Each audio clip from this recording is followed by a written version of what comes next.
इस्लाम का पैगाम फैलाने की नीयत से अपने कुछ मुरीदों के साथ अजमेर शरीफ के एक स्थान पर तशरीफ़ लाए, जिस मुकाम पर हज़रत ख्वाजा मोइनुद्दीन चिश्ती रहमतुल्लाह अलैहि ने क़याम किया।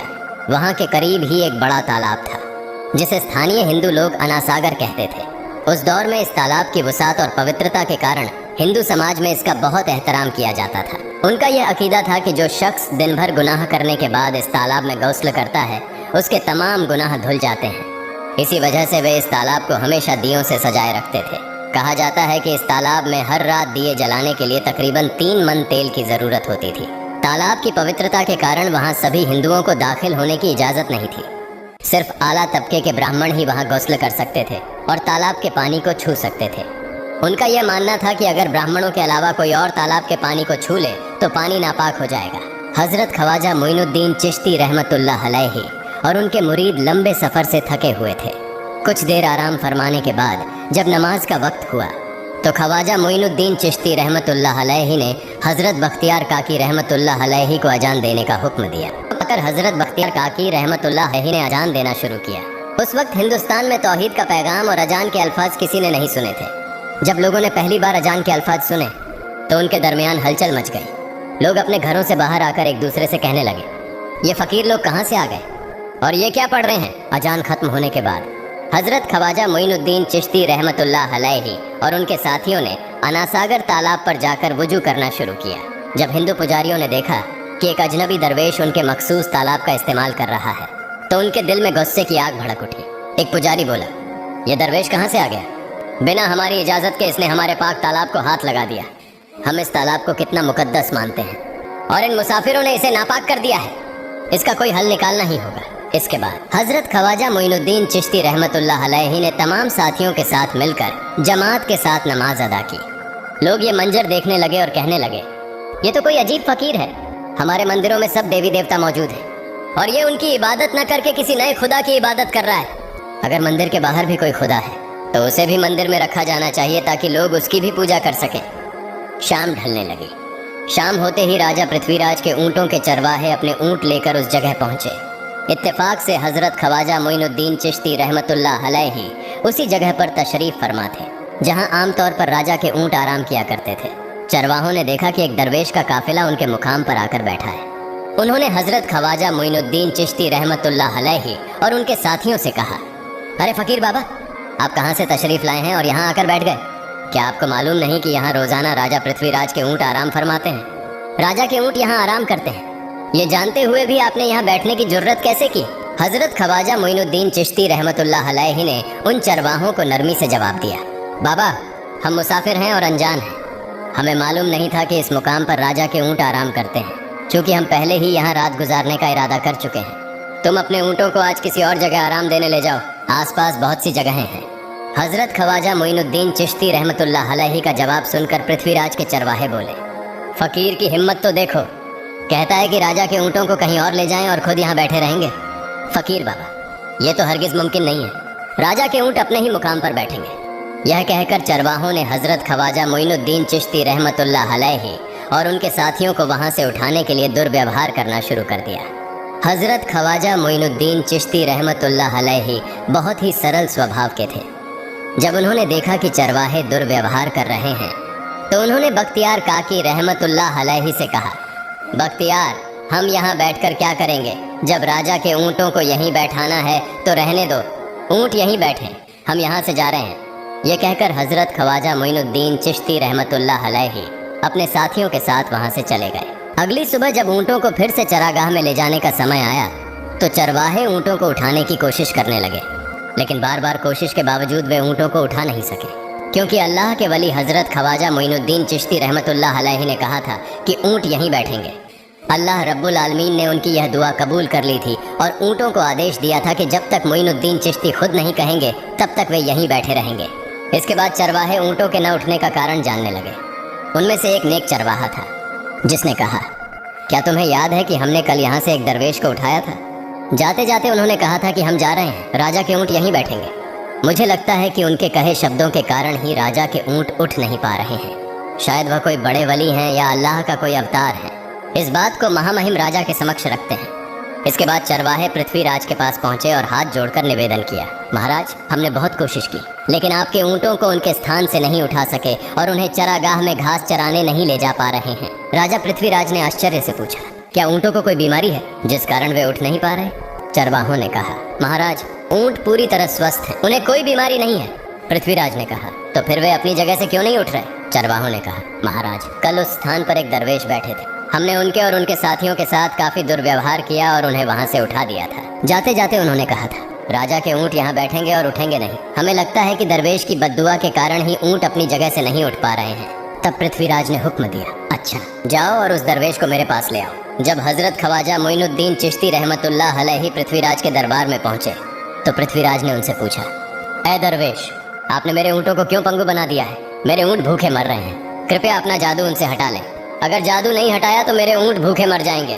पृथ्वीराज की बात सुनकर हजरत ख्वाजा मोइनुद्दीन चिश्ती रहमतुल्लाह अलैहि मुस्कुराते हुए बोले, हे अल्लाह के बंदे, हम मुसलमान हैं और मुसलमान कभी जादू नहीं करते। तुम्हारे ऊँटों को मैंने नहीं बल्कि इस संसार के पालनहार महान अल्लाह रब्बुल आलमीन ने बैठाया है। उनकी आज्ञा से ऊँट बैठे हैं और उनकी आज्ञा से ही उठेंगे। लेकिन मैं उस सर्वशक्तिमान से प्रार्थना कर सकता हूँ कि वह तुम्हारे ऊँटों को उठने की अनुमति दे।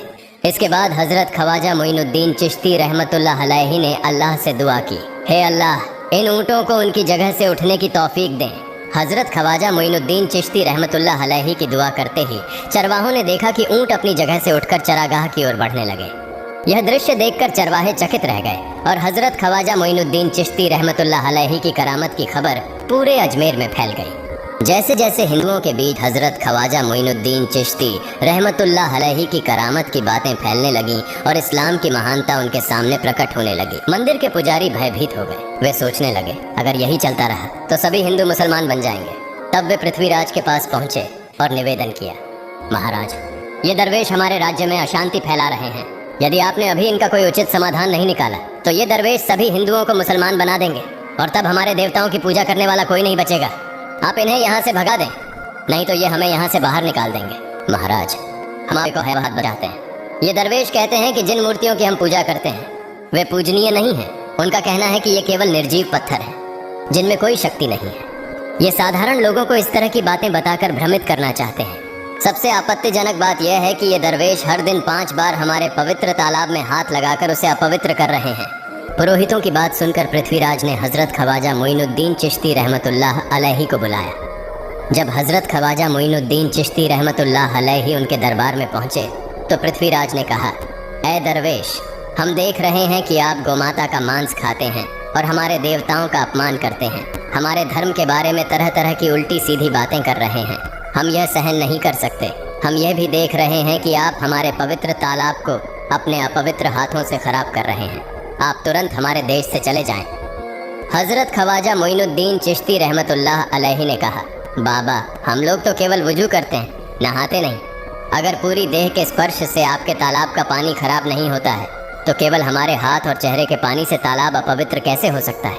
यह सुनकर पृथ्वीराज ने कहा, वे सभी लोग हमारे धर्म के हैं, जबकि तुम लोग कहीं और से आ गए हो। तुम हमारे धर्म के नहीं हो, इसलिए तुम्हारे हाथ लगाने से हमारा तालाब अपवित्र हो जाता है। तब हजरत ख्वाजा मोइनुद्दीन चिश्ती रहमतुल्लाह अलैहि ने कहा, अच्छा बाबा, हम अब आपके तालाब के पानी को हाथ नहीं लगाएंगे, लेकिन हमें पानी की ज़रूरत है तो हम चाहते हैं कि केवल एक बर्तन में पानी ले लें। पृथ्वीराज ने कहा, ठीक है, तुम पानी ले सकते हो, लेकिन तुम्हारा बर्तन तालाब में लगे, तुम्हारे हाथ नहीं। अगर तुम्हारे हाथ स्पर्श करें तो हम इसके खिलाफ सख्त कार्रवाई करेंगे। राजा के साथ सहमति के बाद हजरत ख्वाजा मोइनुद्दीन चिश्ती रहमतुल्लाह अलैहि ने अपने मुख्य खलीफा बख्तियार काकी रहमतुल्लाह अलैहि से कहा, बख्तियार, जाओ और राजा के तालाब से एक बर्तन में पानी ले आओ, लेकिन बहुत सावधानी से पानी लेना ताकि तुम्हारा हाथ तालाब के पानी को छू न सके। बख्तियार काकी रहमतुल्लाह अलैहि हजरत ख्वाजा मोइनुद्दीन चिश्ती रहमतुल्लाह अलैहि के आदेश का पालन करते हुए आना सागर से पानी लेने गए। उन्होंने बर्तन को तालाब में डुबोया और उनका हाथ पानी को नहीं छू सका क्योंकि चमत्कारवश पूरा तालाब एक छोटे बर्तन में समा गया। आना सागर पूरी तरह से सूख गया और उसकी तली में केवल सूखी रेत दिखाई देने लगी। जब पुरोहितों ने देखा कि उनके पवित्र तालाब में एक भी बूंद पानी नहीं बची है और वह मरुस्थल की तरह सूख गया है तो वे घबराते हुए राजा पृथ्वीराज के पास गए और बोले, महाराज, यह तो भारी संकट हो गया है। पृथ्वीराज ने पूछा, क्या हुआ? पुरोहितों ने कहा, उस दरवेश ने हमारे पूरे तालाब का पानी ले लिया है अब हमारे पवित्र तालाब में एक बूंद भी पानी नहीं है। अगर इस तालाब में पानी नहीं होगा तो हम अपने पापों का प्रायश्चित कैसे करेंगे? दूर दूर से हजारों हिंदू लोग इस तालाब में स्नान करने आते हैं ताकि वे अपने पाप धो सकें। अगर पानी नहीं रहेगा तो वे यहाँ आना बंद कर देंगे, जिससे हमारा बड़ा नुकसान होगा और अजमेर की मान मर्यादा मिट्टी में मिल जाएगी। पृथ्वीराज गहरे विचार में पड़ गए। वे हजरत ख्वाजा मोइनुद्दीन चिश्ती रहमतुल्लाह अलैहि के खिलाफ कोई कठोर कदम उठाने से झिझक रहे थे, क्योंकि उन्हें आशंका थी कि अगर उन्होंने दरवेश के खिलाफ सैनिक भेजे और दरवेश ने सैनिकों पर भी जादू कर दिया तो उनकी परेशानी और बढ़ जाएगी। इसलिए उन्होंने कहा, तुम लोग जाओ और उस दरवेश को मेरे पास बुला कर लाओ। मैं देखता हूँ कि वह क्या चाहता है। अगर उसकी मांग उचित होगी तो हम उसे मान लेंगे, और यदि उचित नहीं हुई तो हम माफ़ी मांगकर अपना तालाब का पानी वापस ले लेंगे। जब हजरत ख्वाजा मोइनुद्दीन चिश्ती रहमतुल्लाह अलैहि पृथ्वीराज के दरबार में पहुँचे तो पृथ्वीराज ने कहा, ऐ बाबा, आपने हमारे तालाब का सारा पानी ले लिया है। हम अपने पापों का प्रायश्चित कैसे करेंगे? पूरे दिन के पाप हम इस तालाब में स्नान करके धोते हैं। अगर तालाब में पानी नहीं होगा तो हम अपने पाप कैसे धोएंगे? हजरत ख्वाजा मोइनुद्दीन चिश्ती रहमतुल्लाह अलैहि ने उत्तर दिया, देखो बाबा, तुम्हारे पास आना सागर है, पर दुनिया के हर कोने में ऐसा तालाब नहीं है, तो क्या वे लोग अपने पाप कैसे धोएंगे? पापों को धोने की ताकत इस तालाब के पानी में नहीं है। पापों को माफ करने वाला केवल अल्लाह है, जिसने आकाश, धरती और पूरी सृष्टि बनाई है। उसकी इजाजत के बिना एक पत्ता भी नहीं हिलता। इसलिए मैं तुम्हें इस भ्रम को छोड़कर सही राह पर आने की दावत देता हूँ। वहाँ मौजूद हजारों हिंदू हजरत ख्वाजा मोइनुद्दीन चिश्ती रहमतुल्लाह अलैहि की बातें मंत्रमुग्ध होकर सुन रहे थे। इसके बाद उन्होंने कहा, जाओ बख्तियार, जिस बर्तन में तुमने तालाब का पानी लिया था उसे वापस तालाब में डालाओ। बख्तियार काकी रहमतुल्लाह अलैहि हजरत ख्वाजा मोइनुद्दीन चिश्ती रहमतुल्लाह अलैहि के हुक्म से आना सागर में बर्तन का पानी डालने गए। जैसे ही बर्तन का पानी तालाब में डाला, आना सागर फिर से पानी से लबालब भर गया। इस चमत्कार को देखकर वहां मौजूद कई हिंदुओं ने कलमा पढ़कर इस्लाम कबूल कर लिया। यह देखकर हिंदू पुरोहितों और पंडितों की चिंता बढ़ गई।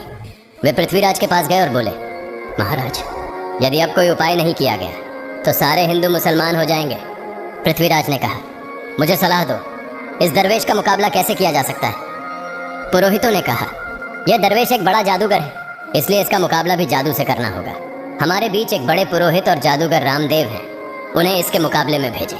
अगर वह जादू से इसे हरा सके तो हम अपने हिंदू धर्म का गौरव फिर से प्राप्त कर सकेंगे।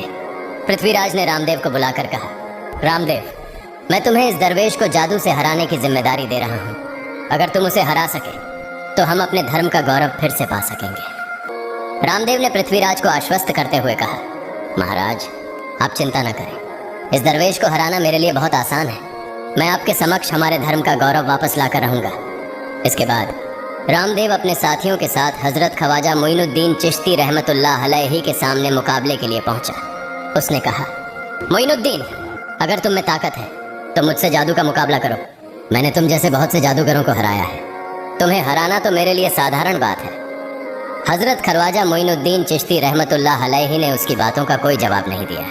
रामदेव ने देखा कि हजरत ख्वाजा मोइनुद्दीन चुप है, तो उसने गाली गलौज करना शुरू कर दिया। जब रामदेव अपनी हदें पार कर गया तो हजरत ख्वाजा मोइनुद्दीन ने उसकी आंखों में देखते हुए कहा, रामदेव, तू चिल्ला रहा है, लेकिन मैं तेरे माथे पर ईमान की रोशनी देख रहा हूँ।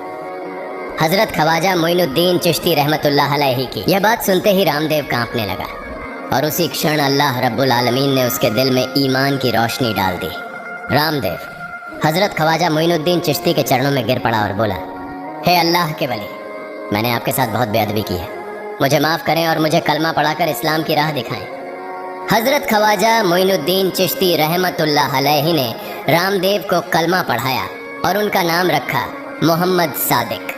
इतिहास बताता है कि बाद में रामदेव मोहम्मद सादिक के रूप में एक बड़े अल्लाह के वली बन गए। प्रिय पाठकों, सोचें, जो रामदेव हजरत ख्वाजा मोइनुद्दीन चिश्ती को पराजित करने आए थे, वही अब उनके हाथ में हाथ देकर इस्लाम की शांति की छांव में आ गए। यह अल्लाह रब्बुल आलमीन का चमत्कार और शक्ति है, जो जिसे चाहे हिदायत दे सकता है। आमीन।